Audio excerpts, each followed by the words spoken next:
There is a moment in every scientist's life when the universe stops cooperating, when the equations that have worked for generations suddenly produce an answer that doesn't fit, when the data, clean and precise and stubborn, refuses to line up with what everyone knows to be true. For the physicists at CERN, that moment arrived quietly on a Tuesday morning in the spring of 2026. And it arrived in the form of a particle that most people have never heard of, doing something that most people would never think to ask about. The particle is called a B0 meson. The something is called a penguin decay. And the reason it matters is not because it's loud or dramatic or obvious. It's because it's the opposite of all those things. It's a whisper in a room full of shouting. It's a single grain of sand that doesn't match the rest of the beach. And after more than a decade of looking at it, after every test designed to make it go away, after two separate detectors built by two separate teams of scientists confirmed it independently, the whisper is still there. Let's start with what we know. For 50 years, the standard model of particle physics has been the most successful scientific theory in human history. It's not an exaggeration to say that. It's a statement of fact. Every particle the theory predicted has been found. Every force it described has behaved exactly as calculated. Every experiment designed to catch it in a lie has come up empty. The standard model explains why atoms stay together, why stars burn, why your phone works, why the universe looks the way it does at the most fundamental level. It's been tested more thoroughly than any idea in the history of science, and it has passed every single test. Until now, maybe. The anomaly at the center of this story involves a specific type of decay that happens roughly once in every billion B meson decays. A neutral B meson called a B0 occasionally breaks apart into four particles: a kaon, a pion, and a pair of muons. That's it. That's the whole event. One particle becomes four, and the way it does that, the path it takes, the quantum mechanics of the transformation, is where things get interesting. You see, a B0 meson can't just fall apart into those four particles in one clean step. It has to go through what physicists call a loop, a brief quantum detour where the particle flickers through intermediate, unstable states before settling into its final form. Think of it like a courier who can't walk directly from one building to another. He has to duck through an alley first. Most of the time, that alley is empty, and the courier comes out the other side looking exactly as expected, carrying exactly what he was supposed to carry. But what if the alley isn't empty? What if there's something standing in it? Something too heavy and too fleeting for the LHC to ever produce directly, but not too heavy to leave a mark on anyone passing through? That's the promise of a penguin decay. It's a keyhole. Even a particle nobody has ever seen, one that might be far too massive to create head-on in any collider humans have built, can still nudge the odds of what comes out the other side of that loop. Change the odds enough over billions of decays, and you get a number that no longer matches the prediction. And that's exactly what's happening.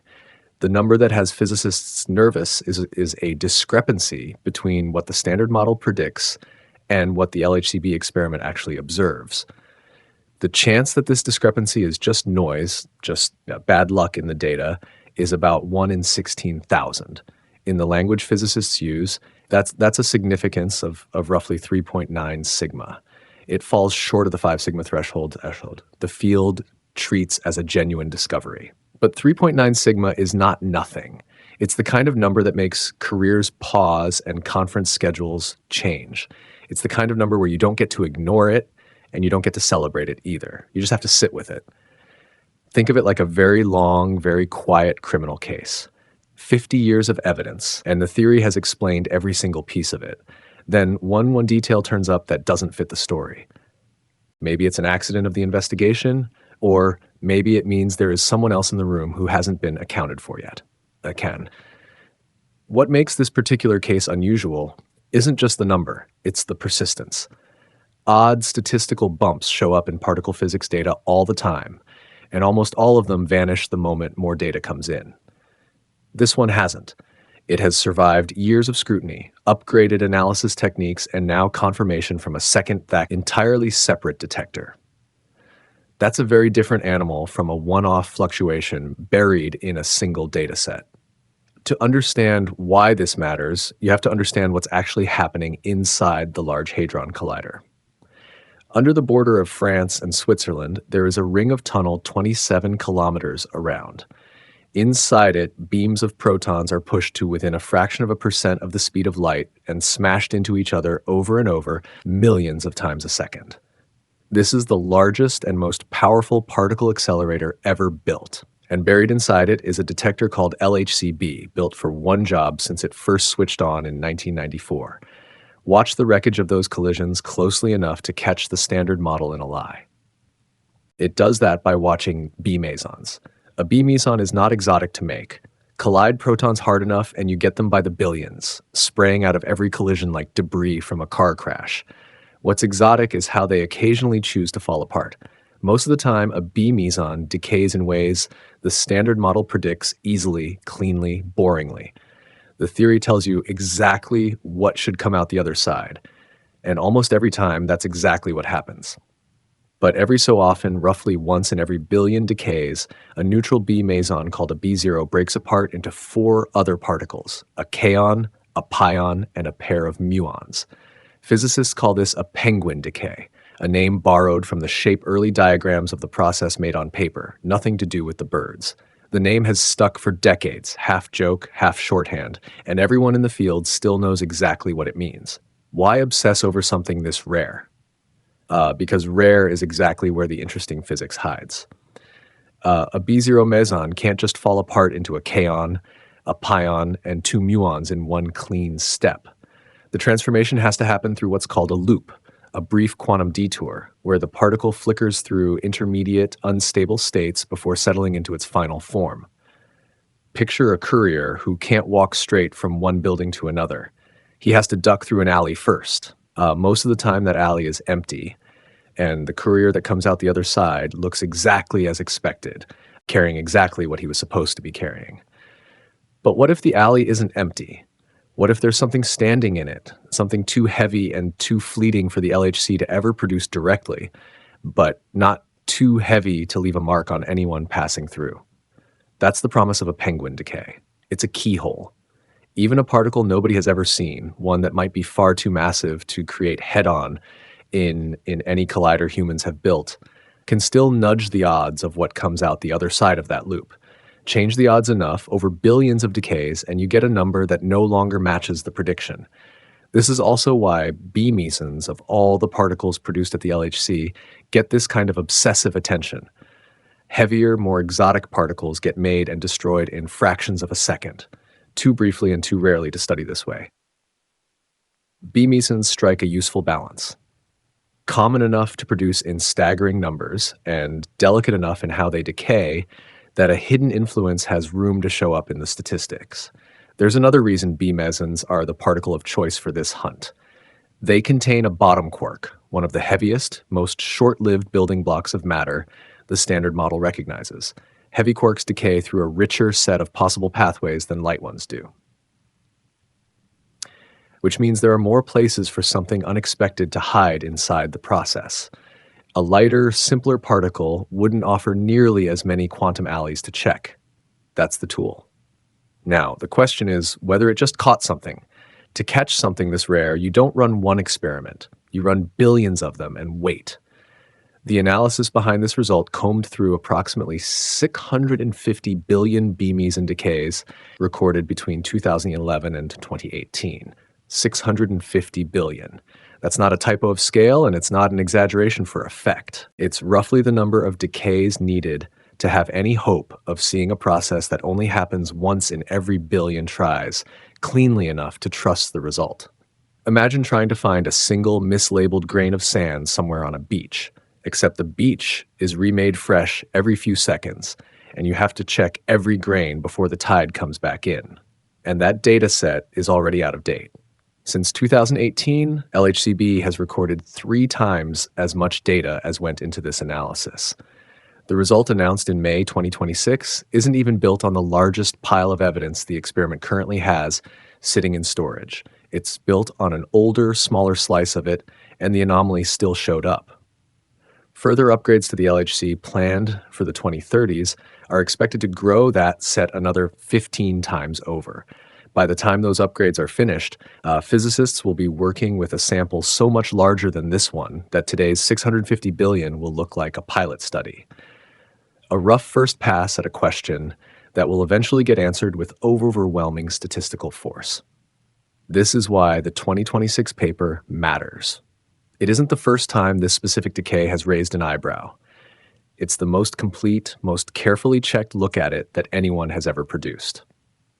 Built with sharper theoretical tools and tighter experimental controls than any version that came before it. Every source of systematic error that physicists know how to account for has been folded into this analysis. And after all of that scrutiny, the disagreement didn't shrink. It held. William Barter, a physicist at the University of Edinburgh and one of the researchers behind the analysis, put it plainly. This is one of the more significant results to come out of the LHC in years. Not because the case is closed, because the case has survived an enormous amount of pressure that should have broken it if it were ever going to. Which raises an uncomfortable question. Hasn't physics been here before? Hasn't a B-Mason anomaly shown up, made headlines, and then quietly disappeared once the data caught up with it? It has. And that story is worth telling because it's the reason this new anomaly is being taken so seriously. Before this anomaly, there was another one. And for a while, it looked like the bigger story. It was called RK, and it asked a much simpler question than the one at the center of this script. When a B meson decays into a kaon and a pair of leptons, does it produce electron pairs and muon pairs in equal numbers? The standard model says it should. Electrons and muons are supposed to be identical in every way that matters here, except for mass. Swap one for the other in this kind of decay, and the rate shouldn't change. Physicists call this lepton universality, and it's not a minor footnote. It's load-bearing. It's one of the quiet assumptions holding up the entire structure of the standard model.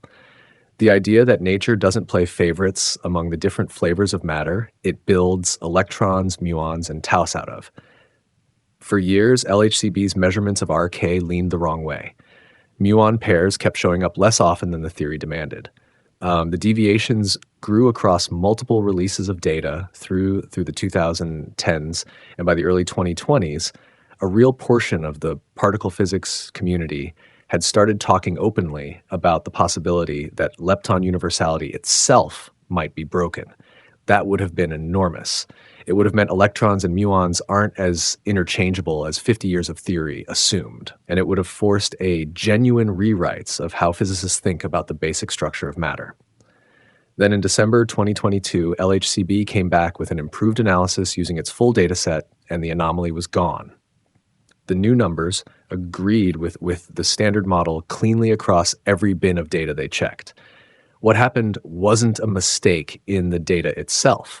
It was a mistake in what the data was being confused with. A significant number of the events that looked like electron pairs weren't electron pairs at all. They were hadrons, other kinds of particles entirely that had been misidentified by the detector and slipped into the wrong bucket. Picture a census taker who keeps counting a few tourists as residents in every neighborhood he visits. The overall population might look basically right for a while, but a specific district, one already thin on people, can look artificially even thinner just from that small repeated error. Once LHCb accounted for that contamination properly, the missing muon pairs weren't missing anymore. They'd been there the whole time, just hiding behind a counting mistake. It's worth sitting with how big a letdown this was at the time. Years of buildup, entire subfields of theoretical physics built around explaining the anomaly, careers spent proposing new particles to account for it. And in the end, the resolution was almost mundane. A background that had been slightly underestimated. Nothing exotic, nothing new, just better bookkeeping. So the lesson isn't that CERN's anomalies are always real. Sometimes they're not. Sometimes years of buildup end with better background modeling and a shrug. That's exactly why the anomaly at the center of this story is different. It hasn't had the RK ending. It's had every chance to. RK had 13 years to survive scrutiny and didn't make it. This one has had even longer, and it has. Since 2013, measurements of this specific decay, a neutral B meson transforming into an excited kaon and a muon-antimuon pair, have refused to line up with what the standard model predicts. At first, the mismatch was small enough to write off as noise, the kind of statistical wobble that shows up constantly in particle physics and vanishes the moment more data arrives. It didn't vanish. Dataset after dataset, the pattern of disagreement held its shape. And by 2026, it had grown into one of the most closely watched open questions in the field. The 2026 analysis was built specifically to settle it, or at least to try. It used the most refined theoretical predictions available and the tightest experimental controls LHCb has ever applied to this decay. If there were a hidden background contaminating the result, the way misidentified hadrons once undid RK, this was the analysis designed to catch it. Every lesson learned from the RK episode got folded back into how this measurement was checked. It didn't find one. The anomaly held. And then something happened that RK never had in its favor. A completely separate detector, CMS, sitting on the opposite side of the same collider ring, ran its own independent analysis of the same kind of decay and reported results in 2025 that pointed the same direction. CMS wasn't built the same LHCb was. It doesn't share LHCb's specific design strengths for this kind of measurement, and its results are admittedly less precise. But less precise is not the same as disagreeing. Two different collaborations using two different pieces of hardware, running two different sets of analysis code, built by different teams with different assumptions baked into their instruments, looked at the same rare sliver of physics, and landed on the same uncomfortable number. That kind of agreement is hard to explain away as an accident of one experiment's blind spot. If LHCb alone had seen this, the obvious first move would be to ask what's unique about LHCb's design that might be producing a fake signal. CMS seeing the same thing removes that easy exit. There is a piece of history worth remembering here. Radioactivity was observed and studied for roughly before physicists ever directly detected the WW bosons responsible for producing it. The effect came first, the particle came later, decades later, once the technology existed to catch it directly. Indirect fingerprints of this kind have led somewhere real before. Science has a long memory for exactly this pattern. Notice the shadow first, find the thing casting it later. This is one of the oldest habits in experimental science, older than particle physics itself. A single instrument, however carefully built, can develop its own quirks, its own hidden biases in how it calibrates or reconstructs events. The only real defense against that is independent replication, a different set of eyes and a different machine looking at the same question. When two experiments built by different collaborations using different detector technology arrive at the same unexpected number, the space of mundane explanations shrinks considerably. It doesn't vanish, but it shrinks. The question now isn't whether that fingerprint is there. Both experiments agree that it is. The question is what exactly is standing in the alley? If something really is standing in that quantum alley, nudging the odds of how a B meson falls apart, physicists have two leading suspects. The first is called a leptoquark. The name gives away the idea. For a century, physics has treated quarks and leptons as two entirely separate families of matter. Quarks build protons and neutrons, and by extension, every atomic nucleus in the universe. Leptons include electrons and muons, the particles that orbit those nuclei or fly free through space. They've never been shown to directly convert into each other, and nothing in the standard model allows it.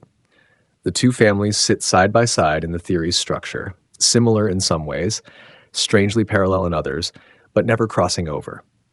A leptoquark would be the particle that breaks that wall down, a single object able to bridge both families at once. It's never been seen.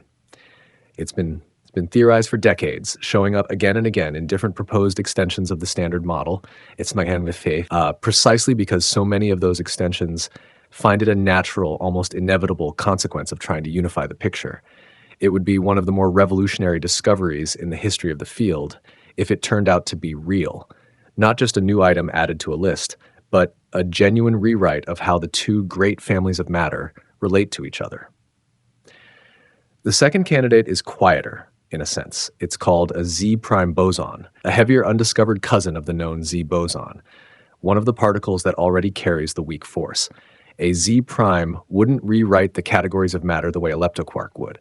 Um, it would simply extend the existing cast of characters, adding a new force carrier that happens to treat electrons and muons slightly differently than physicists currently assume.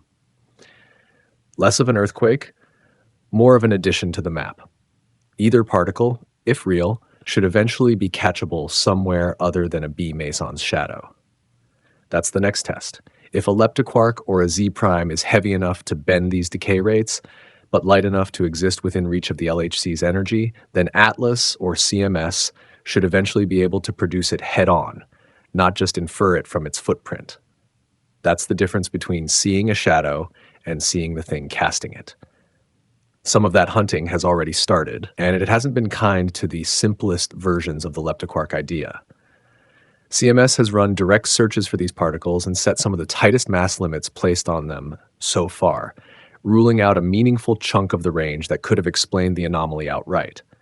That doesn't kill the leptoquark explanation. It narrows it the same way. Ruling out a handful of neighborhoods narrows a search without ending it.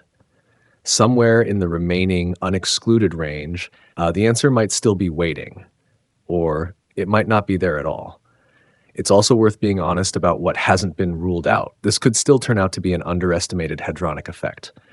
Some subtle miscalculation buried in how the Standard Model itself predicts these decay rates rather than a new particle at all. Physicists haven't found that error yet.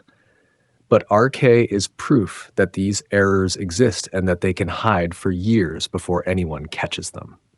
Nobody in this field has forgotten that lesson, and nobody is pretending this anomaly is immune to it. Both candidates share something else in common. Neither one is a wild out-of-nowhere invention dreamed up just to patch this one result.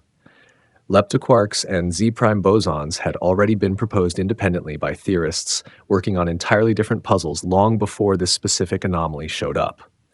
That matters. It's a very different thing to invent a particle purely to explain away a single inconvenient measurement than it is to find that a particle already predicted for other reasons happens to fit the shape of what you're seeing. The anomaly slotting neatly into an existing theoretical framework is part of why physicists are willing to take it seriously, rather than dismissing it as a coincidence in search of an explanation.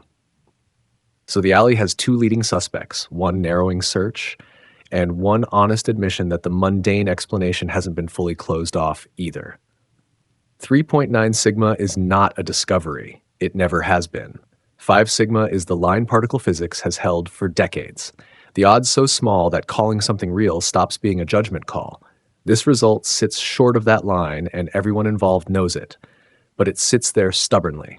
The data that will finally decide this is already partly in hand.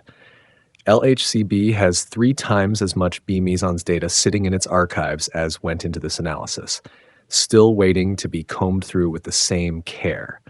And by the 2030s, planned upgrades to the LHC are expected to deliver 15 times more again. A dataset so large that today's 650 billion decays will look like a rough first draft. Somewhere in that pile of future collisions is an answer sharp enough that nobody will need to argue about sigma values anymore. Somewhere in that future, data is the answer to a question physics has now been sitting with for over a decade. Is this the moment the Standard Model's 50-year winning streak finally starts to end? The first real crack after a half-century of the theory explaining everything thrown at it? Or is this heading toward the same quiet ending RK had? A stubborn pattern that turns out to be a background nobody had properly accounted for yet. Nobody gets to know yet. Not the physicists who ran the analysis, not the ones building the next detector upgrade, not anyone reading this. What they have is a fingerprint that has now survived every test designed to make it disappear, showing up in 2 separate experiments built by 2 separate teams, refusing so far to be explained away. It's easy to want a clean ending here, a discovery announcement, a Nobel Prize, a new particle with a name that gets taught in classrooms 50 years from now. That might happen, but it might not. And the honest version of this story has to hold both possibilities at once, the same way the physicists working on it have to. Somewhere underneath the ordinary business of a bee mason falling apart, there may be a particle nobody has ever caught in the open. Or there may simply be a gap in the math waiting to be found. Either way, the only honest thing left to do is keep watching the alley. Let's step back for a moment and think about what this actually means for how we understand reality. Because it's easy to get lost in the technical details, the sigma values and the decay rates and the detector calibrations, and forget that what's really at stake here is something almost philosophical. The Standard Model isn't just a list of particles. It's a description of how the universe works at its most fundamental level. It's the answer to the question, what is everything made of, and how does it all fit together? And for 50 years, that answer has been remarkably complete. Every time physicists have looked deeper, they found exactly what the theory said they would find. Every time they've tried to break it, it held. But here's the thing about a theory that's been right for 50 years. It's easy to start believing it's the whole story. It's easy to forget that every theory in the history of science has eventually turned out to be incomplete. Newton's laws of motion were right for 200 years before Einstein showed they were just an approximation.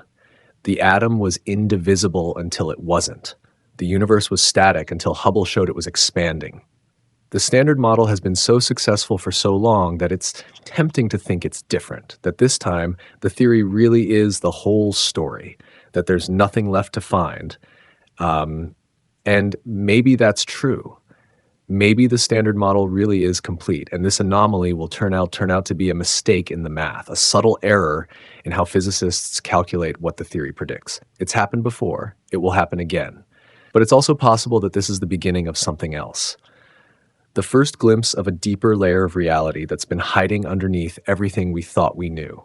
A layer that's been there all along, invisible to every experiment we've ever built until now. Think about what that would mean. If there's a particle out there that can bridge the gap between quarks and leptons, that means the universe is connected in ways we never imagined. The matter that makes up your body and the matter that makes up the stars aren't as separate as we thought. There's a deeper unity underneath it all. If there's a new force carrier out there, a Z prime boson that treats different kinds of matter differently, that means the forces we've mapped so carefully aren't the whole picture. There's something else out there, something that only shows up in the rarest, most delicate processes in the universe. Either way, it would mean that the universe is stranger and richer than we thought, that the 50 years of the Standard Model, as successful as they've been, were just the beginning of the story, that there's more to find. And that's the thing that makes this anomaly so compelling. Not the number itself, not the 3.9 sigma or the 1 in 16,000 odds. It's what the number might represent. It's the possibility that we're standing on the edge of something new. Of course, it might also be nothing. It might be a statistical fluke that will vanish with more data. It might be a subtle error in the calculations that someone will eventually find. It might be another arcade, a decade of excitement that ends with a shrug and a correction. But it might not be. And that's why physicists are paying attention. That's why this result, which falls short of the threshold for discovery, is still being taken so seriously, because the stakes are enormous. Because if this is real, it changes everything. Because the universe might be about to reveal a secret it's been keeping 13.88 billion years. The physicists at CERN know this. They know what's riding on this number. They know that they're not just measuring a decay rate, they're testing the foundations of reality. And they know that the answer, whatever it is going to be one of the most important results in the history of their field. That's why they're being so careful. That's why they're checking every possible source of error. That's why they're waiting for more data before they make any claims.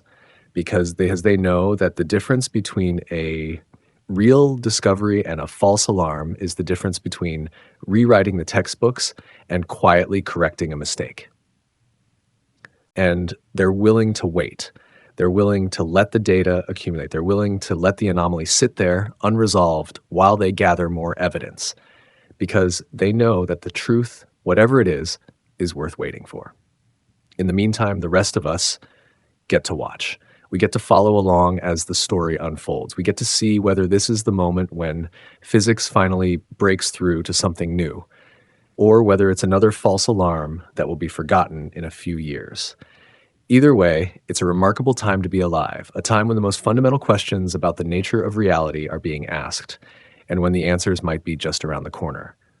The alley is being watched, the data is being collected, the calculations are being checked, and somewhere in the future, the answer is waiting. All we have to do is keep looking. Let's dig a little deeper into what makes this particular measurement so difficult, because that's part of what makes the result so significant.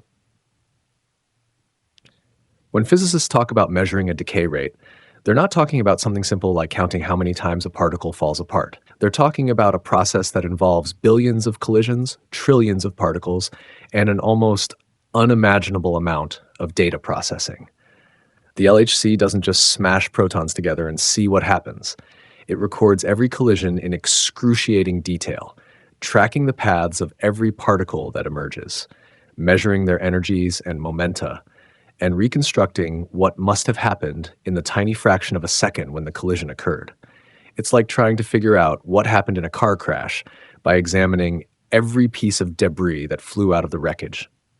For a process as rare as a penguin decay, this is an enormous challenge. You have to sift through billions of events to find the few that match the signature you're looking for.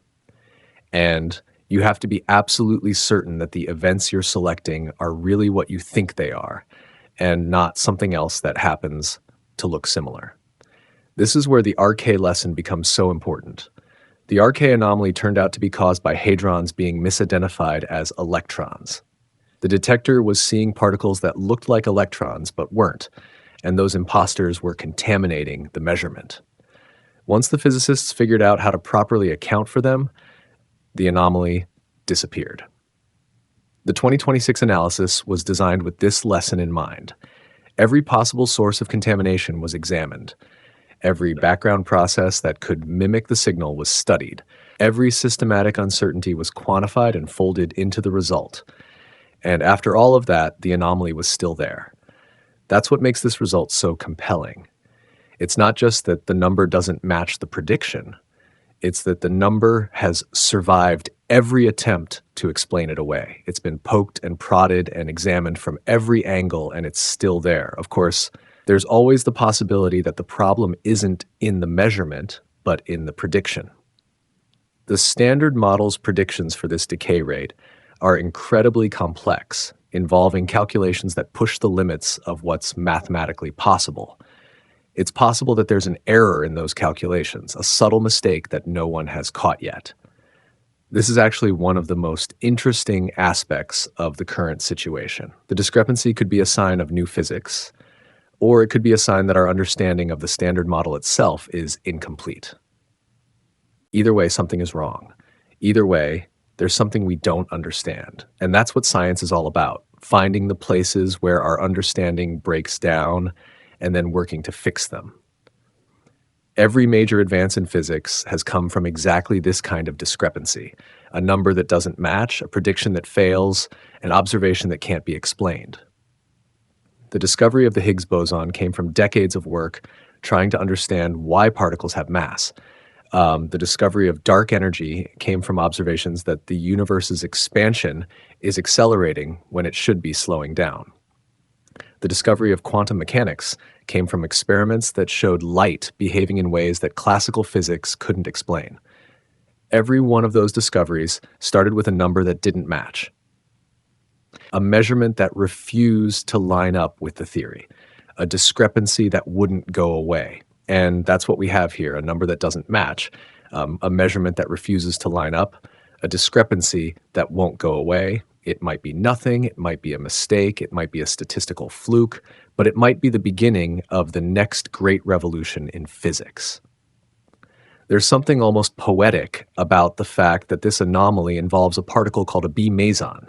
The letter B stands for beauty, and beauty mesons, as they're sometimes called, are among the most fascinating objects in the particle zoo. They're heavy, unstable, and short-lived, existing for only a tiny fraction of a second before decaying into other particles. But in that brief moment of existence, they can tell us more about the fundamental nature of reality than almost anything else we can study. The B meson is like a messenger from a world we can't directly observe. It carries information about processes that are too fast, too rare, or too energetic for us to see directly. By studying how it decays, we can learn about the forces and particles that influence its behavior, even if those forces and particles are invisible to us. This is the essence of indirect detection. You can't see the particle directly, but you can see its effects. You can't catch it in the act, but you can see the footprints it leaves behind. And sometimes those footprints are enough to tell you that something is there, even if you don't know exactly what it is. The penguin decay is a perfect example of this. The B meson doesn't decay directly into the final state we observe. It goes through a loop, a quantum detour that involves intermediate particles that exist for only the briefest moment. Those intermediate particles are too short-lived to be detected directly, but they influence the probability of the decay happening in a way that we can measure. If there's a new particle out there, something that the standard model doesn't predict, it could be participating in that loop. It could be one of the intermediate particles that the B meson flickers through on its way to becoming a kaon, a pion, and two muons. And if it is, it would change the probability of the decay happening, shifting it away from what the standard model predicts. That's what we're seeing. A shift in the probability, a decay rate that doesn't match the prediction, a number that's just a little bit off. And that little bit off could be the difference between the standard model being complete and the standard model being just an approximation of something deeper. Let's talk about what happens next, because as exciting as this result is, it's not the end of the story. It's not even close to the end. It's more like the end of the beginning. The first thing that needs to happen is more data. The current result is based on 650 billion B meson decays recorded between 2011 and 2018. But LHCb has already collected 3 times that much data since then, and that data hasn't been fully analyzed yet. When it is, it should either strengthen the anomaly or make it disappear. If the anomaly survives the full data set, the next step will be to see if it can be reproduced at even higher energies. The LHC is currently undergoing upgrades that will increase its collision energy and luminosity, allowing it to produce even more B mesons and study their decays with even greater precision. By the 2030s, the dataset will be 15 times larger than the one used for the current result.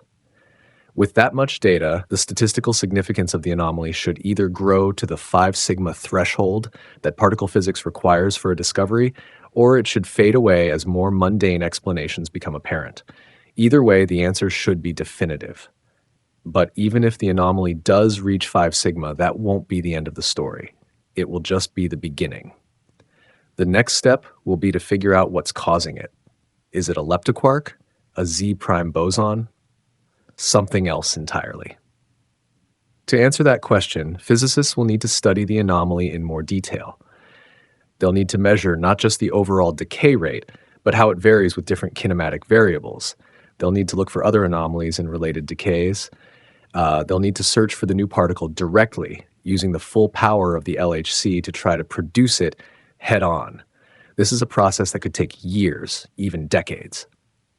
The discovery of the Higgs boson, for example, was announced in 2012, but the work of understanding its properties is still ongoing. The discovery of the W and Z bosons took decades of work, from the first theoretical predictions to the experiments that finally confirmed their existence.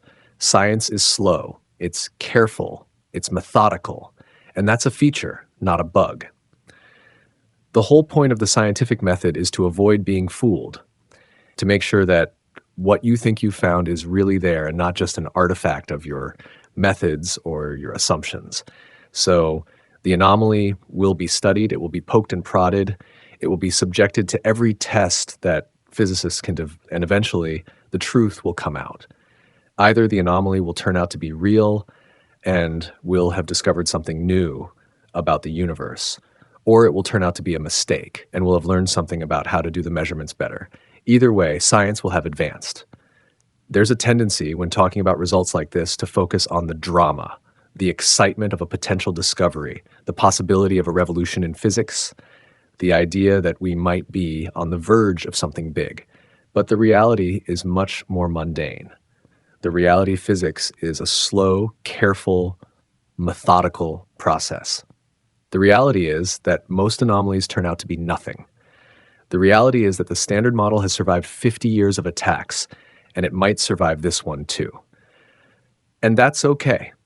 That's how science works. You test ideas, you gather data, you refine your understanding. Sometimes you find something new, and sometimes you find that what you thought was new was actually just a mistake. Either way, you learn something.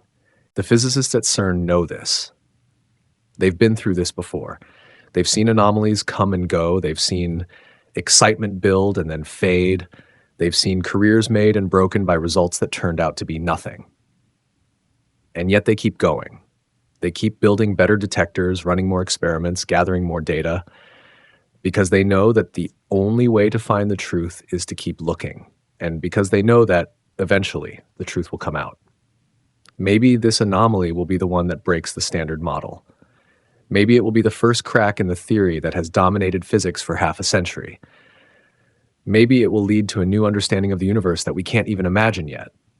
Or maybe it will be another false alarm, another RK, another decade of excitement that ends with a shrug and a correction. Nobody knows yet. Not the physicists at CERN. Not the theorists who are already working on explanations. Not the journalists who are writing about it. Not anyone. All we can do is wait and watch and see what the data says. Because in the end, the data is the only thing that matters. The data is the truth. The data is the answer. And the data is still coming in. Let's think about what this means for the broader picture of physics, because the Standard Model, for all its successes, is known to be incomplete. There are things it can't explain. Dark matter, for example, dark energy, the matter-antimatter asymmetry of the universe, the fact that neutrinos have mass, the hierarchy problem, which asks why gravity is so much weaker than the other forces. These are all hints that there's something beyond the Standard Model, something that we haven't found yet, something that's waiting to be discovered. The anomaly at LHCb could be the first glimpse of that something, or it could be nothing. But the fact that it's showing up in a place where we're already looking for new physics in a decay that's sensitive to particles we haven't found yet is intriguing. It's like finding a footprint in a place where you were already looking for footprints. It doesn't prove that the thing you're looking for is there, but it's certainly suggestive, and that's why physicists are excited. Not because they're sure this is the big one, like the Frickelhat, but because it's the kind of result that could be the big one. It's the kind of result that, if it holds up, could open a door to a whole new understanding of the universe. Of course, it could also be a false alarm. It could be a statistical fluke. It could be a systematic error. It could be any number of mundane things, but it could also be the beginning of something extraordinary. And that's what makes science so exciting. The possibility that the next result, the next experiment, the next observation could be the one that changes everything. The physicists at CERN are living that possibility right now. They're standing at the edge of the unknown, looking into the darkness, wondering what's out there. And the rest of us get to watch. There's a story that physicists like to tell about the discovery of the positron. In 1932, Carl Anderson was studying cosmic rays when he saw a track in his cloud chamber that looked like an electron, but curved in the wrong direction. It was as if the particle had a positive charge instead of a negative one. Anderson didn't know what to make of it. He knew that electrons were negatively charged and that they curved one way in a magnetic field. But here was a particle that looked like an electron and curved the other way. It didn't make sense. He spent months trying to explain it away. Maybe it was a proton moving in the opposite direction. Maybe it was some other particle that he hadn't accounted for. Maybe there was something wrong with his equipment. But the track kept showing up. And eventually, Anderson had to accept that he was seeing something new, something that had never been observed before, something that the physics of the time couldn't explain. That something turned out to be the positron, the antimatter counterpart of the electron. Its discovery revolutionized physics and opened up an entirely new field of study. And it all started with a single track in a cloud chamber that didn't match what the theory said it should be. The anomaly at LXAT, it's a track that doesn't match, a number that doesn't fit, a measurement that refuses to line up with the theory. It might be nothing, it might be a mistake, it might be a statistical fluke, but it might also be the positron of our time, the first glimpse of something new, the beginning of a revolution. And that's why physicists are paying attention. That's why this result, which falls short of the threshold for discovery, is still being taken so seriously. Because they know that every great discovery in physics started with a number that didn't match. And they know that this number, this anomaly, this discrepancy could be the one that changes everything. Let's talk about the people behind this result. Because it's easy to forget when we're talking about sigma values and decay rates and detector calibrations that there are actual human beings doing this work. People who have spent years, decades, their entire careers working on this problem. William Barter, the physicist at the University of Edinburgh who was quoted in the paper, is one of them. He's been working on B-meson decays for years. He's seen anomalies come and go. He's seen results that looked exciting and then turned out to be nothing. And he's still here, still working, still trying to figure out what's going on. There are hundreds of other physicists like him. People who have dedicated their lives to understanding the fundamental nature of reality. People who spend their days staring at computer screens, analyzing data, writing code, checking calculations. People who don't get the glory of a Nobel Prize or a headline in the news, but who do the work that makes science possible. These are the people who built LHCb, who designed it, constructed it, calibrated it, and have been running it for decades, who have spent countless hours debugging software, fixing hardware, and analyzing data, who have devoted their careers to a single question: does the standard model hold up under scrutiny? And now they have an answer, or at least a partial answer. The standard model might not hold up. There might be something beyond it. There might be a new particle, a new force, a new layer of reality that we've never seen before. Or there might not be. The anomaly might turn out to be a mistake. The standard model might hold up after all. But either way, the work will continue. The physicists will keep analyzing data. They'll keep building better detectors. They'll keep pushing the boundaries of what's possible, because that's what they do. That's what science is. It's a never-ending quest to understand the universe, to find the truth, to answer the questions that have haunted humanity since we first looked up at the stars. And right now, that quest has led us to a B-meson, a penguin decay, and a number that doesn't match. There's a quote that's often attributed to the physicist Richard Feynman, though its origins are disputed. The first principle is that you must not fool yourself, and you are the easiest person to fool. That's the spirit that drives particle physics, the constant vigilance against self-deception, the relentless checking and rechecking of results, the insistence on independent confirmation before accepting anything as true. The physicists at CERN know that they could be fooling themselves. They know that the anomaly could be a mistake. They know that they might be seeing something that isn't really there. That's why they're being so careful. That's why they're checking every possible source of error. That's why they're waiting for more data before making any claims. They're not trying to fool themselves. They're trying to find the truth. And the truth, whatever it is worth waiting for. In the meantime, the rest of us get to watch. We get to follow along as the story unfolds. We get to see whether this is the moment when physics finally breaks through to something new, or whether it's another false alarm that will be forgotten in a few years. Either way, it's a remarkable time to be alive, a time when the most fundamental questions about the nature of reality are being asked, and when the answers might be just around the corner.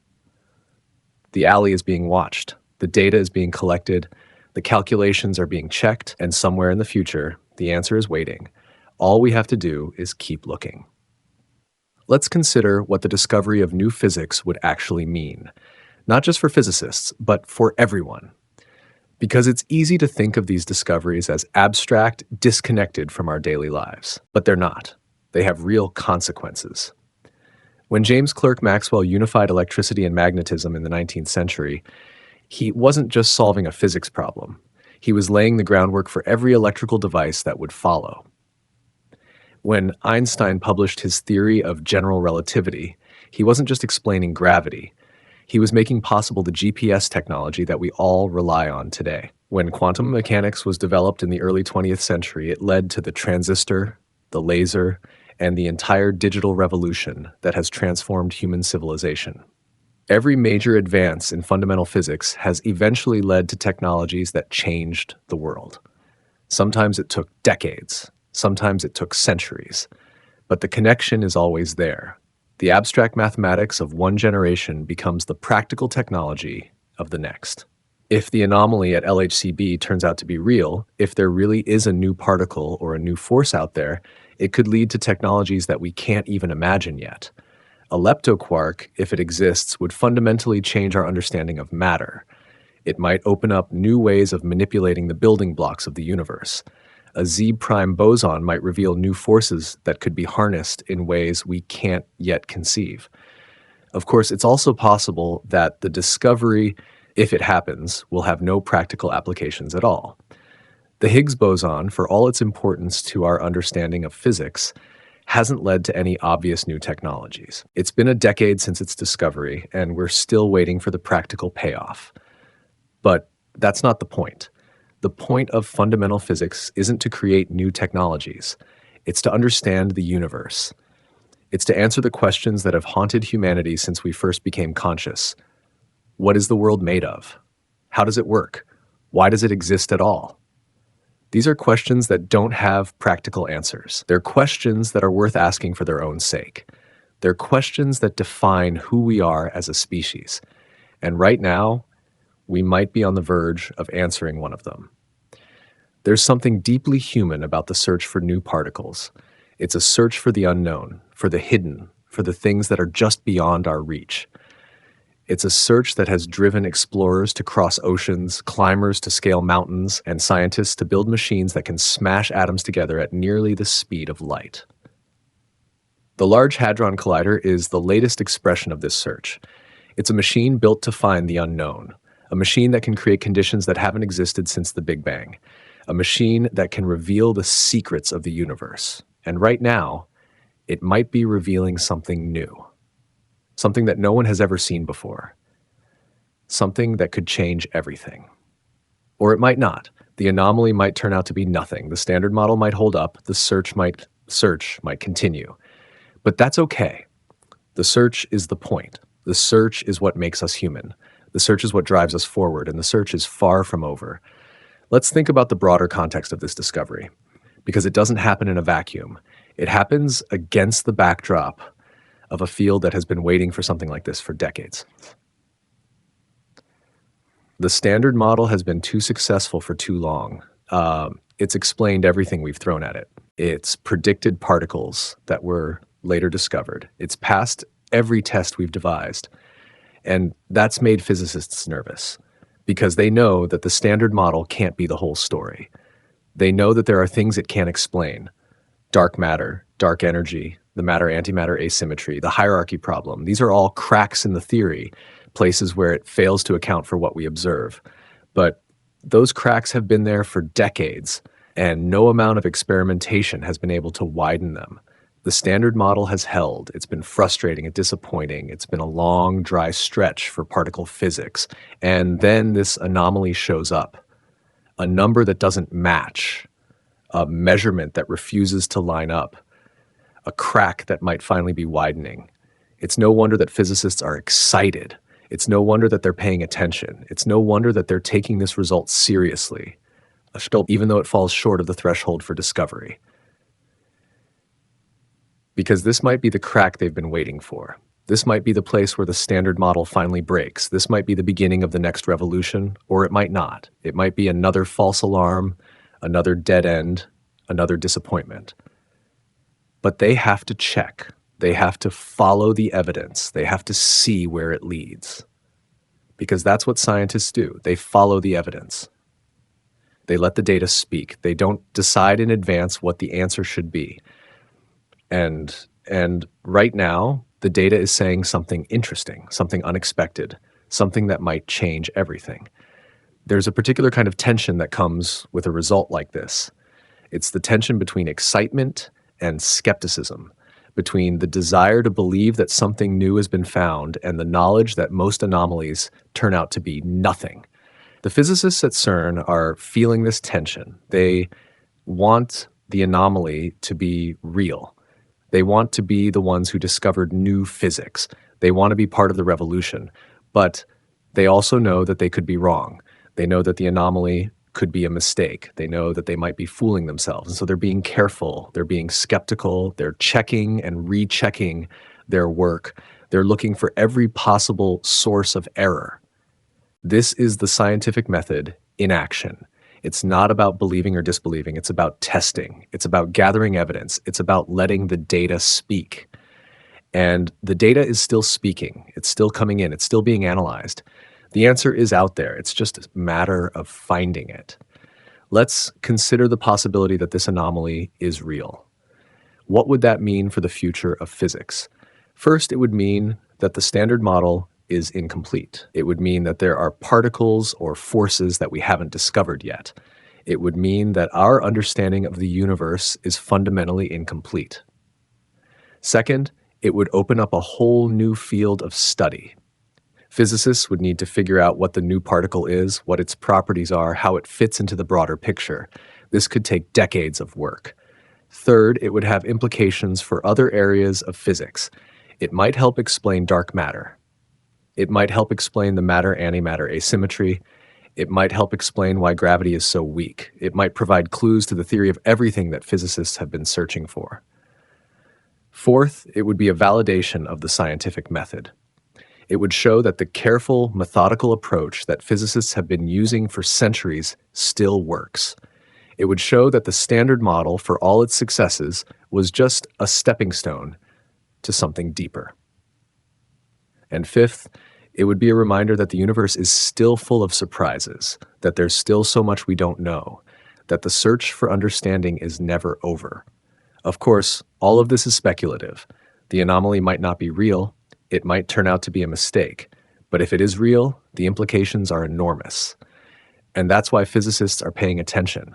That's why this result matters. That's why the world is watching. There's a certain beauty in the way that physics progresses. It's not a smooth, continuous process.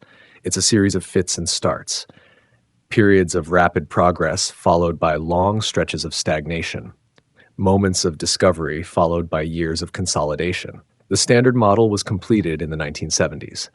Since then, there have been periods of excitement, like the discovery of the top quark in 1995 or the Higgs boson in 2012. But for the most part, it's been a long, slow process of confirming what the theory predicts.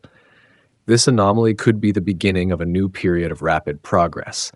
It could be the crack that leads to a whole new understanding of the universe. It could be the discovery that physicists have been waiting for. Or it could be nothing. It could be a statistical fluke. It could be a systematic error. It could be another false alarm.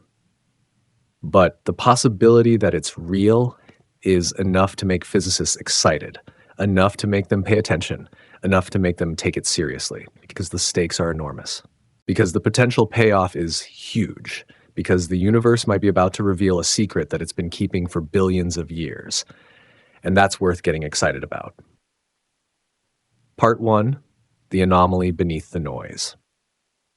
There is a particular kind of silence that falls over a physics lab when the data stops making sense. Not the silence of an empty room, but the silence of people staring at screens, checking calculations again, looking for the error that must be there because the alternative is that something fundamental about how the universe works has been wrong. This silence has been present at CERN for over a decade now, punctuated by moments of excitement and disappointment, hope and frustration. It is the sound of physicists confronting something that refuses to go away. The B0 meson anomaly that emerged from the LHCb detector in 2013 was initially treated as noise. Every measurement produces noise.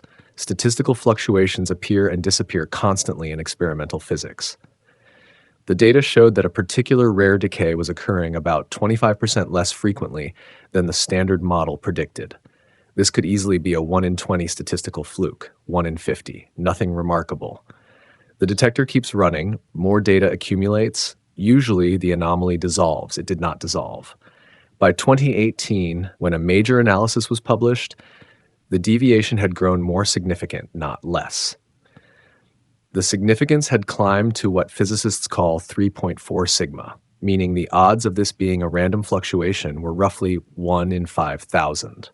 Still below the 5 sigma discovery threshold, but moving in the wrong direction for anyone hoping the standard model would hold. Still below the 5 sigma discovery threshold, but moving in the wrong direction for anyone hoping the standard model would hold. The physics community had seen this movie before. The RK anomaly in the early 2020s had looked just as promising.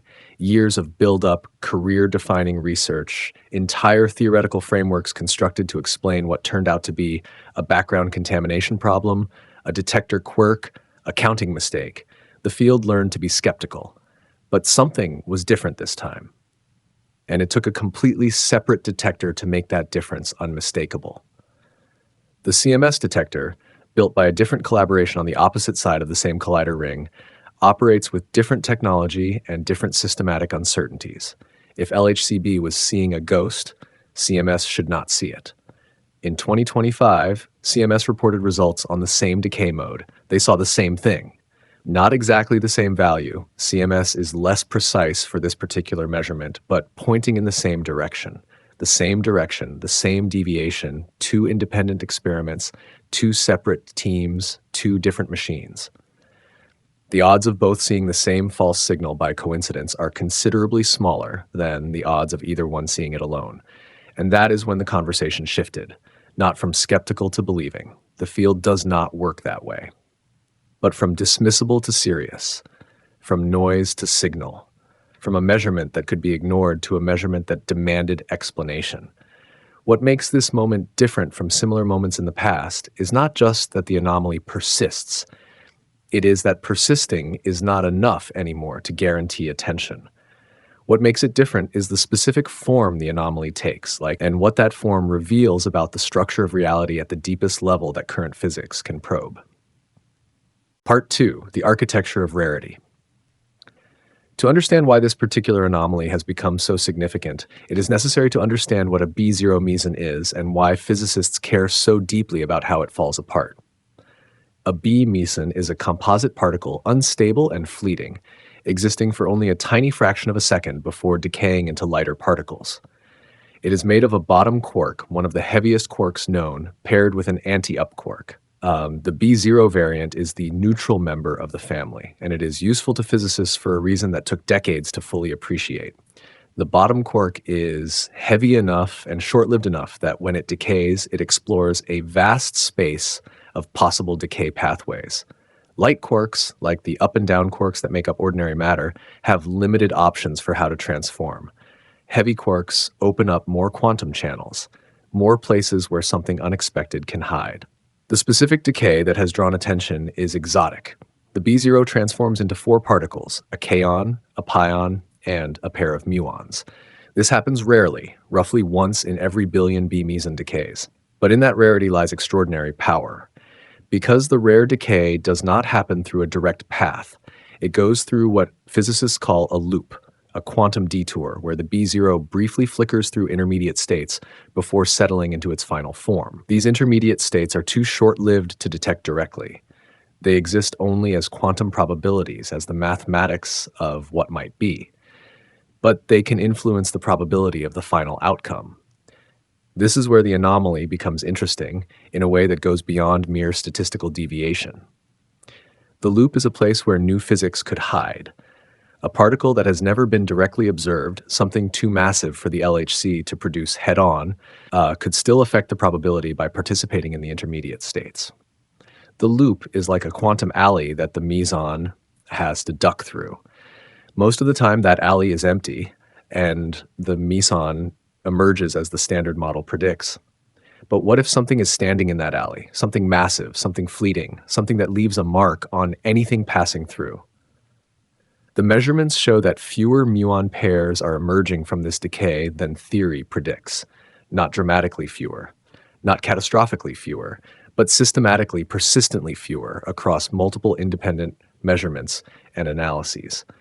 The deviation is large enough to be interesting and small enough to be deniable. It sits in a zone of ambiguity where it cannot be easily dismissed, but cannot yet be celebrated as discovery. This zone of ambiguity is where the most consequential science often happens. When something is so clearly wrong that it demands explanation, the response is usually to build better instruments and gather more data until the signal becomes unmistakable. But in the zone of ambiguity, before the signal becomes unmistakable, something else happens. The theoretical community begins to speculate, to imagine what could fit into that space, to construct frameworks that would produce exactly this kind of anomaly. Part 3. The particles that might exist. If something is standing in that quantum alley, physicists have two leading suspects.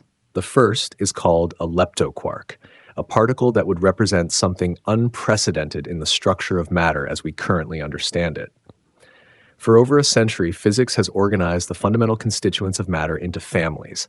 Quarks are one family. They come in 6 flavors, and they are the building blocks of protons, neutrons, and all of the atomic nuclei that make up ordinary matter. Leptons are another family, including electrons, muons, and tau particles, the particles that orbit atomic nuclei or fly free through space. These two families have been treated as fundamentally separate. A quark is never a lepton, and a lepton is never a quark. Nothing in the Standard Model allows direct conversion between the two families. They sit side by side in the theory's structure, similar in some ways, strangely parallel in others, but never crossing over.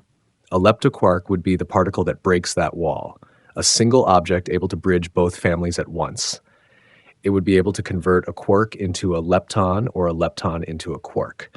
And if it existed, it would be able to participate in the quantum loops that the B0 meson travels through, changing the probability of the decay in precisely the way the measurements suggest. The existence of a leptoquark would be revolutionary. Not because it would merely add a new particle to the list of known objects. Particle physics already has plenty of particles. It would be revolutionary because it would indicate a deeper unification of matter. It would suggest that the two families that have seemed separate are actually aspects of something more fundamental. That quarks and leptons are connected by a symmetry that the Standard Model has missed. Several grand unified theories that attempt to merge the strong nuclear force with the weak and electromagnetic forces predict leptoquarks as inevitable consequences. If the anomaly is real, and if it is caused by a leptoquark, then the Standard Model is not just incomplete. It is pointing toward a larger structure that has been hiding in plain sight. The second candidate is quieter, less revolutionary, but still profound. It is called a Z-prime boson, or Z, a heavier cousin of the known Z boson, one of the particles that carries the weak nuclear force. The Z boson is one of the most important particles in the Standard Model. It mediates the weak interaction that is responsible for radioactive decay and for holding the sun together.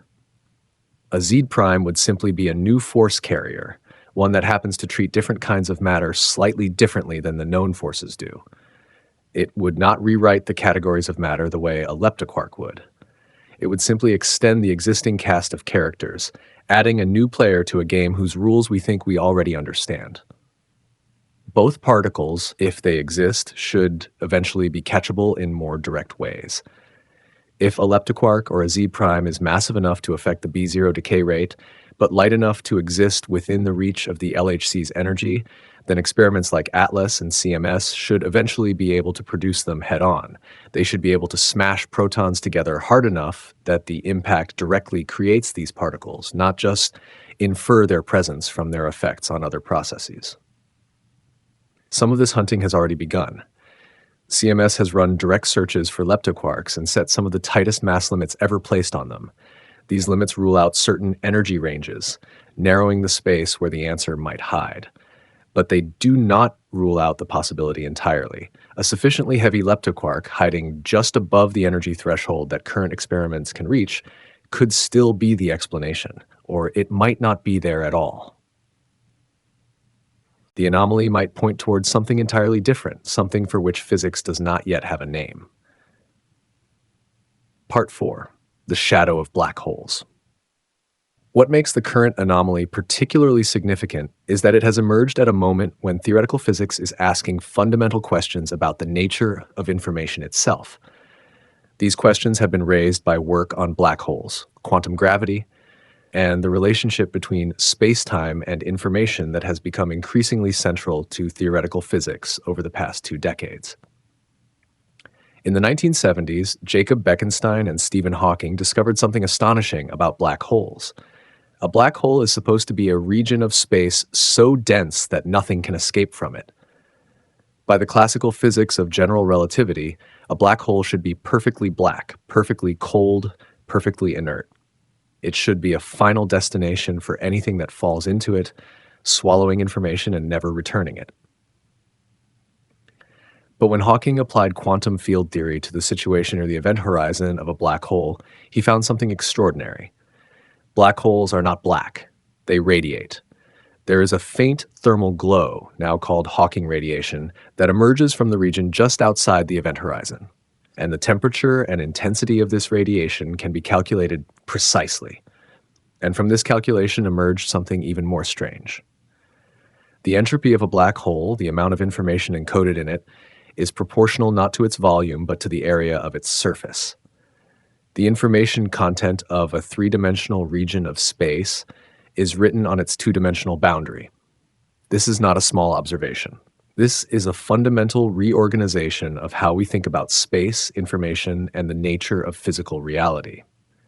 Gerard Hooft and Leonard Susskind took this observation and generalized it into something called the holographic principle. The principle states that all the information needed to describe a volume of space is encoded on the surface surrounding it. The interior is, in a precise mathematical sense, redundant. Everything happening inside is already written on the boundary. This principle seemed abstract and almost untestable until Juan Maldacena showed in 1997 that it corresponds to a precise mathematical duality. A theory of gravity in a higher dimensional space is exactly equivalent to a theory without gravity in a lower dimensional space on the boundary. The same physics can be described two different ways, using different numbers of dimensions, with gravity present in one description and absent in the other. This equivalence, called ATA-CFT correspondence, is not a speculation. It has been mathematically proven in specific contexts and has been tested by making predictions about physical systems that have been experimentally confirmed. What this means, in terms that are still being worked out by theoretical physicists, is that spacetime itself might not be fundamental. The three-dimensional space we experience might be an emergent property of something simpler, something more basic. The question of what that something simpler might be has become increasingly pressing, and it has led to an uncomfortable realization. The mathematics of spacetime suggests that it is constructed from something more fundamental, and that something looks increasingly like information. Not information in a poetic sense, but in a technical sense. Qubits, quantum channels, entanglement. The language of quantum information theory, the mathematics that governs how information is stored and processed in quantum computers, appears to be the native language in which spacetime speaks. This is where the B0 meson anomaly takes on additional significance. It is not just a measurement that does not match theory. It is a measurement that does not match theory in a place where theory itself is starting to ask questions about whether the space and time in which these measurements happen are truly fundamental or are instead emergent from something deeper. Part 5. The Computational Universe Reconsidered. The possibility that spacetime is emergent rather than fundamental leads directly to a question that most physicists find deeply uncomfortable. If space and time are not the ground floor of reality, what is? And if the answer involves information, quantum information specifically, then what is the difference between saying that the universe is made of information and saying that the universe is a computation running on some unknown substrate? This is not a rhetorical question. It is the question that brings together the simulation hypothesis, which has been discussed in previous contexts, with the concrete developments of modern physics. For if spacetime emerges from information structure, then the universe's laws, the constants of nature, and the history of everything that has ever happened are all, in a certain sense, consequences of information processing. They are patterns that arise from quantum computations being performed at every point in space and time. The B0 meson anomaly, in this context, becomes something more than just a measurement that does not match the standard model. It becomes a hint that the parameters of the computational process underlying spacetime might not be what we have assumed. That something in the deep architecture of the universe is different from what the standard model has specified. This is a troubling realization for a field that has spent 4 centuries assuming that it was discovering the laws of nature as they really are, independent of any external agency. If the laws of physics are the rules of a computation, they are not laws in that sense. They are specifications. They are choices that were made before any of us were here to ask about them. Several physicists working in quantum gravity and holography have begun to take seriously the question of whether the universe's computational structure might be detectable. James Gates Jr., the theoretical physicist at Brown University who discovered error-correcting code structures embedded in the mathematics of supersymmetry, has suggested that if the universe is computational, the code underlying it might leave signatures in the fundamental equations of physics, not as lattice artifacts that produce directional biases in cosmic rays, which experiments have failed to find, but as mathematical patterns in the deep structure of the theories that describe nature. The challenge is distinguishing structure that appears because the universe is computational from structure that appears because it is mathematically natural for physics at this level to have. Mathematics has its own logic, its own patterns that recur across different contexts. A leptoquark appearing in the B0 decay would be a signal of new physics. But a particular mathematical code appearing in supersymmetry might be either evidence of computational structure or might simply be one of those deep mathematical coincidences that occur for reasons unrelated to the actual structure of reality. This is the frontier of the problem. It is where physics meets mathematics, meets philosophy of mind and cosmology. It is where the question of what the universe is made of intersects with the question of what it means for something to be real, to exist, to be part of the actual structure of the cosmos, rather than merely a computational representation of it. Part 6. The consciousness problem returns. There is another reason why the B0 meson anomaly has begun to feel particularly significant, one that takes us back to the deepest questions about the nature of mind and observation. The standard model of particle physics makes no mention of consciousness. It does not need to.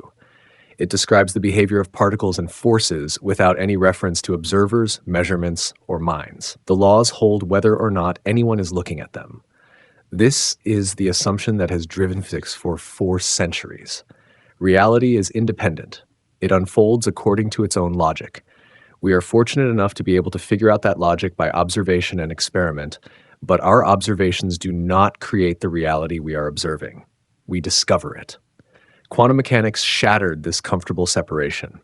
At the quantum level, the act of measurement affects the outcome. A particle in superposition in multiple states simultaneously collapses to a single definite state when measured. Different measuring apparatus produce different results. The observer is not separate from the observed. The boundary between subject and object, between mind and world, becomes blurry at the quantum level. For decades, physicists managed this problem by restricting quantum weirdness to the laboratory. In the real world, in the world of everyday experience, decoherence quickly takes over. Quantum systems interact with their environments and lose their superposition character. They become classical, and classical physics needs no observer. It operates perfectly well whether or not minds exist. But recent work on quantum gravity has suggested that this separation might not hold. The process by which quantum information becomes classical information, the boundary between quantum and classical, might itself be a fundamental feature of spacetime. And if spacetime is emergent, if it arises from underlying quantum information, then the question of how quantum states become classical states might be at the very heart of how the universe itself works. This is where the B0 meson anomaly becomes philosophically significant in a way that pure particle physics usually is not. The anomaly is a deviation from what the standard model predicts. But the Standard Model, as currently understood, assumes that measurement is a passive process, that we observe particles and measure their properties without affecting them beyond the unavoidable quantum mechanical disturbances. But what if that assumption is wrong? What if the universe's laws, including the probability with which the B0 meson decays, are themselves dependent on the structure of measurement and observation in ways that current theory does not account for? This is not mysticism. It is not an appeal to consciousness collapsing wave functions or minds creating reality through observation in a crude sense. It is a careful technical question about whether the mathematics we use to describe quantum systems, which puts observation at the center of the formalism, might correspond to something real about how the universe is structured at the deepest level. Roger Penrose, the Oxford mathematician who has spent decades arguing that consciousness might involve quantum processes in the brain, has suggested that there is a feedback loop between observation and the quantum structure of reality, that the act of measurement, which requires a conscious mind to interpret the result, might itself be woven into the fabric of physical law. He has proposed a mechanism involving the collapse of superposition states in microtubules within neurons, a process he calls objective reduction. The mainstream physics community has been skeptical of this proposal for good reason. The mathematics is speculative, the experimental evidence is lacking. Penrose's specific mechanism has been criticized from multiple directions. But his broader point that consciousness and the structure of quantum mechanics might be connected in ways that current physics has not yet grasped remains a serious philosophical position. The B0 meson anomaly does not prove that Penrose is right. It does not prove that consciousness is fundamental to physics. But it is the kind of deviation from theory, the kind of persistent signal that refuses to go away, that might eventually point toward a deeper understanding of the relationship between observation, measurement, consciousness, and the laws of nature. Part 7. The Information Density Problem. One of the most concrete physical challenges to the computational universe hypothesis comes from asking a very simple question. How much information would it take to simulate the universe we actually observe? Franco Vazza, an astrophysicist at the University of Bologna, has worked through these calculations in detail. The observable universe contains roughly 2 times 10 to the 80 protons. Each proton is not a simple object. It is made of quarks and gluons in a state of constant quantum flux. Describing the quantum state of a single proton requires tracking multiple coupled quantum degrees of freedom. The number of qubits needed to describe a proton at the resolution of quantum chromodynamics, the theory that governs quark interactions, is substantial. Extend this calculation across the entire observable universe for 13.8 billion years, accounting for the quantum state evolving at every point in space and time, and the information content becomes incomprehensibly large. To simulate this would require a computer vastly larger than any physical system within the observable universe could possibly be. Even using the most optimistic assumptions about computational efficiency, even imagining black hole computers operating at the Landauer limit of thermodynamic efficiency, the information content of the universe exceeds what any physically conceivable computation could handle. This is sometimes offered as a definitive refutation of the simulation hypothesis. The universe is too big, too complex, too information dense to be simulated by anything real. But the physics community has discovered that this objection is less decisive than it initially appears. The universe might not need to be fully simulated at all times.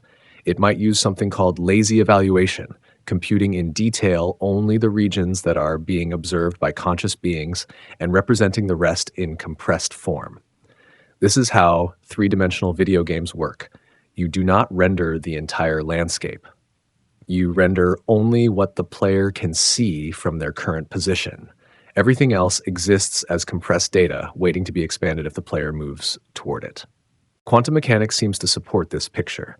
An electron in superposition, spread across multiple states, does not need to have every possible state computed in full detail.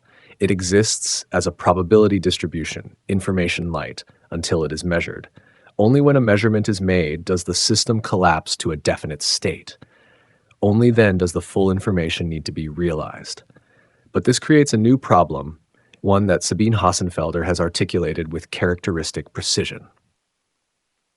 Quantum mechanics says that unmeasured systems maintain coherent quantum states that can influence future measurements. The cosmic microwave background radiation contains information about temperature fluctuations in the early universe in regions billions of light years away from any observer. If the simulation only computes regions that have been observed, it must somehow ensure that the quantum states in unobserved regions remain consistent with all the constraints that would apply if they were real. This is not obviously impossible, but it requires a simulator that is tracking the logical consequences of every unobserved state continuously. And that might not be actually cheaper than just computing all the states directly. Quantum entanglement means that distant regions can have correlated states. Maintaining those correlations while simulating only one region at a time is not straightforwardly possible. The computational constraints do not rule out the simulation hypothesis because we have no idea what laws of physics govern the simulator's own universe. Perhaps those laws allow computational resources or structures that we cannot even imagine. But they do establish that running such a simulation would not be cheap or simple. It would require a physical infrastructure at least as complex as the universe being simulated. What this means is that the simulation hypothesis is not a free explanation. It requires something. It requires a universe other than ours that is capable of running such a computation. And that raises the question, what explains that universe? And what explains the universe that explains that one? The explanatory chain does not end. It merely extends back, possibly infinitely. Part 8, the measurement problem deepens. The B0 meson anomaly has forced a reassessment of something that physicists have largely taken for granted: the nature of measurement itself. In the standard approach to quantum mechanics, measurement is treated as an external process. A conscious observer, or an apparatus that functions as an effective observer, interacts with a quantum system in a controlled way. The interaction forces the system to collapse from superposition into a definite state. The outcome is random, but the probabilities are given by the mathematics of quantum mechanics. This works perfectly well for predicting the results of experiments. You measure a particle's spin, and you get either up or down, each with 50% probability. You measure an electron's position when it is in a superposition of two locations, and you find it in one location or the other. The mathematics handles it all, but it does not explain what measurement actually is. There is no consensus in physics about what constitutes a measurement, what makes a system a measuring device, or why the outcome becomes definite. These are not merely practical details. They are questions about the fundamental nature of reality. John von Neumann, one of the founders of quantum mechanics, recognized this problem and proposed what is called the von Neumann chain. If a measuring device interacts with a quantum system, the device itself becomes entangled with the system. The only way to know what the device measured is to measure the device. But now, the measuring apparatus that measures the device becomes entangled with both the device and the original system. The chain extends indefinitely. At some point, it must reach a conscious observer who looks at the result and, by some mysterious process, causes the collapse. But consciousness is nowhere in the quantum mechanical equations. It appears only as a necessary boundary condition, the place where the mathematics must stop because further reduction would lead to absurdity. For most of the 20th century, physicists simply ignored this problem. They shut up and calculated, as Feynman suggested. The formalism works. The predictions match experiments. What more is needed? But the B0 meson anomaly, sitting at the boundary between detectability and invisibility, has begun to suggest that this ignored problem might not be ignorable forever. If something fundamental about the universe depends on how measurements are defined, on where the boundary between quantum and classical is drawn, then anomalies and rare decays might be the first signal that our measurement framework is incomplete. Some physicists working in quantum foundations have begun to suggest that the measurement boundary might itself be a physical feature that varies across different systems and different scales, that some systems might have their measurement boundaries at one place, others at another, and that the B0 meson decay, being a rare process involving particles at the edge of what current technology can probe, might be sensitive to these variations in ways that more common processes are not. This is deeply speculative. There is no direct evidence for it, but it is the kind of speculation that sometimes precedes major theoretical breakthroughs. It is the attempt to reframe a puzzling observation as a hint about something deeper, something that current theory has not yet grasped. Part 9, What the Constants Tell Us. The standard model of particle physics contains approximately 25 fundamental constants. The masses of the various quarks and leptons, the coupling strengths of the four fundamental forces, the cosmological constant, the Higgs boson mass. These are not predicted by theory from first principles. They are measured experimentally. Then physicists insert them as parameters into the equations, and the theory works. The problem is that these constants are tuned to extraordinary precision. Change any of them by even a small percentage, and the universe becomes uninhabitable. The cosmological constant, the energy density of empty space, must be tuned to a precision of 1 part in 10 to the power of 120. This number is so incomprehensibly large that even physicists accustomed to extreme numbers struggle to absorb it. Increase the cosmological constant by even the tiniest amount, and the universe expands so rapidly that no galaxies form. Decrease it, and the universe collapses back on itself in the first moments of its existence. The only reason we exist is that this constant happens to have exactly the value needed for a universe where galaxies, stars, and planets can form. This fine-tuning is one of the deepest puzzles in physics. Why are the constants of nature set to these particular values? The most popular explanation is the multiverse. If there are countless universes, each with different values of the constants, then we inevitably find ourselves in one of the rare ones where the constants allow complex structure and observers. This is called the anthropic principle, and it has become increasingly influential in theoretical cosmology. But there is an alternative explanation that has gained traction in recent years. What if the constants are not really constants? What if they are parameters set by something external, by whatever is implementing or running the universe? What if the universe is, in some sense, tuned the way a computer program is tuned?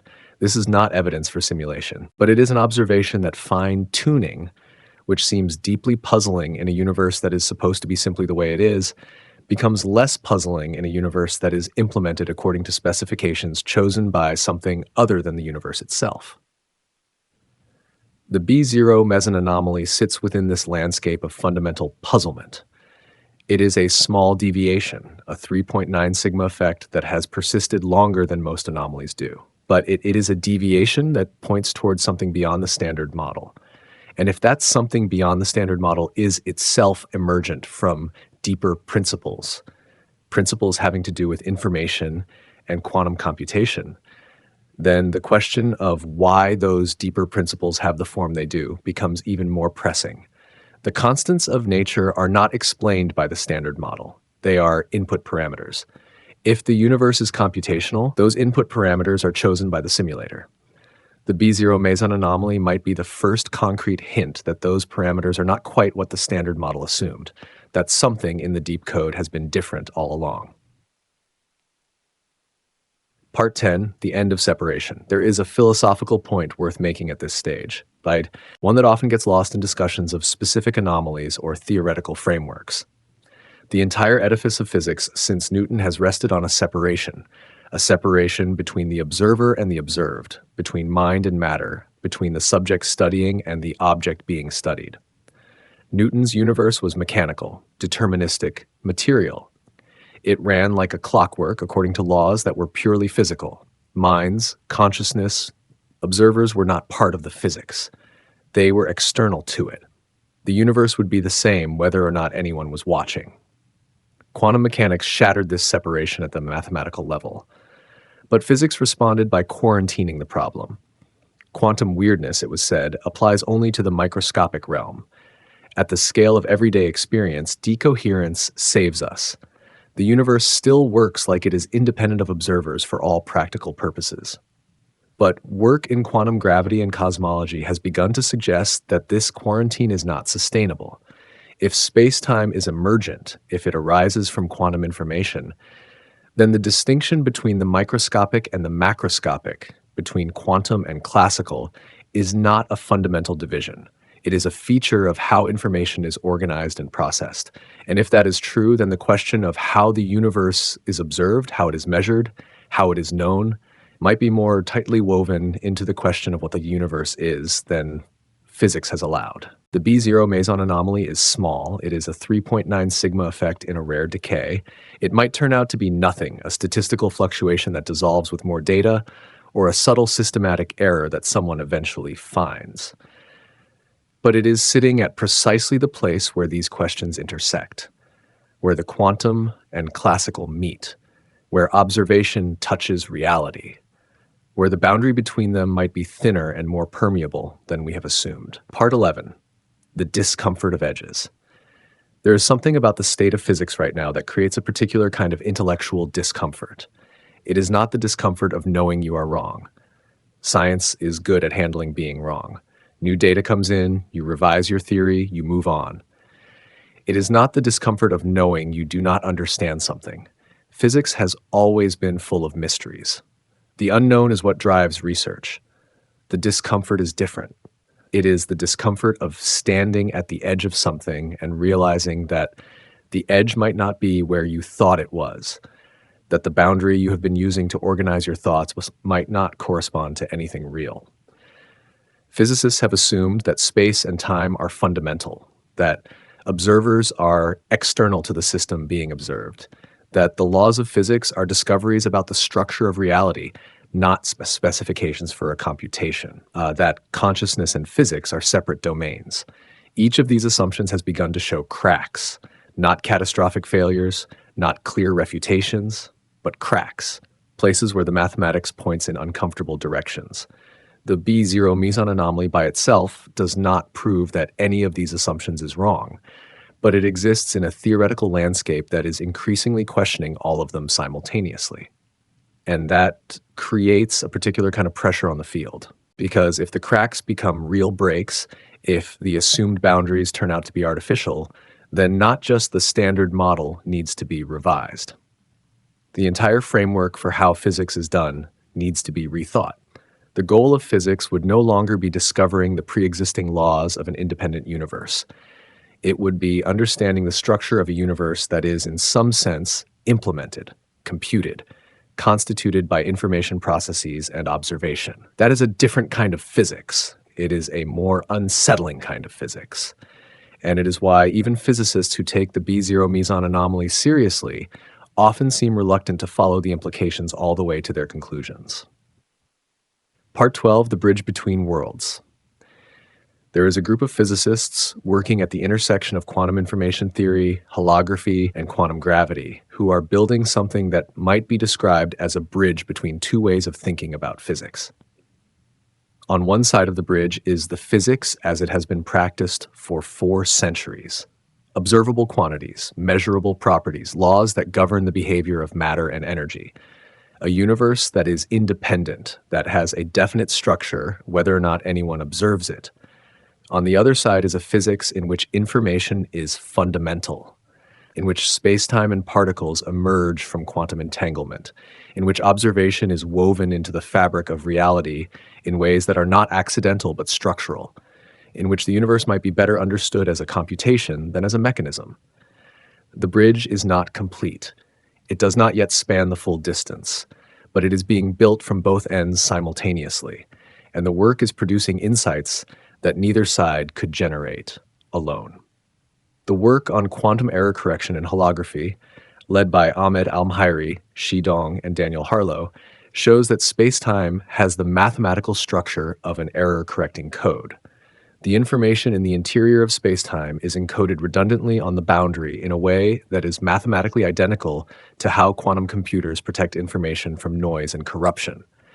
This is not a metaphor. It is a precise mathematical correspondence. What this means is that the universe at the level of space-time and gravity has a structure that looks to computer scientists like it was designed to robustly store and process information. Not in the sense that someone consciously designed it, but in the sense Its architecture has the properties that one would expect in a system optimized for information storage and retrieval under constraints. The B0 meson anomaly in this context becomes a signal from the deep code, a hint that the information processing underlying spacetime is not quite what the standard model specified. That something in the quantum entanglement structure, something in the way that information is woven into the fabric of spacetime, is slightly different from what theory predicted. This does not mean that the leptoquark interpretation is wrong or that new particles do not exist. It means that even if new particles do exist, they might be better understood as emergent consequences of information processes rather than as fundamental objects in their own right. They might be the way that the deep code manifests in the high-level physics that humans are capable of directly observing. Part 13, the question without an end. At this point, it is worth stepping back and acknowledging something that permeates all of this discussion without ever being explicitly stated. The questions being asked about the B0 meson anomaly, about the nature of space-time, about whether the universe is computational, are not questions that physics is equipped to answer with certainty. Physics works through observation and experiment. It builds theories that make predictions, tests those predictions against data, and refines the theories based on the results. This process has been extraordinarily successful. It has transformed our understanding of reality and given us the technology that underlies modern civilization. But there are questions that this process cannot, in principle, answer. Questions about why there is something rather than nothing. Questions about whether the universe is ultimately physical or computational or mathematical. Questions about the relationship between consciousness and physical law. These are not questions that can be resolved by building better detectors or gathering more data. They are questions about the foundation on which all of physics rests. The B0 meson anomaly might be pointing toward an answer to one of these foundational questions, or it might be a red herring, a statistical fluctuation that disappears as measurement techniques improve and systematic errors are better understood.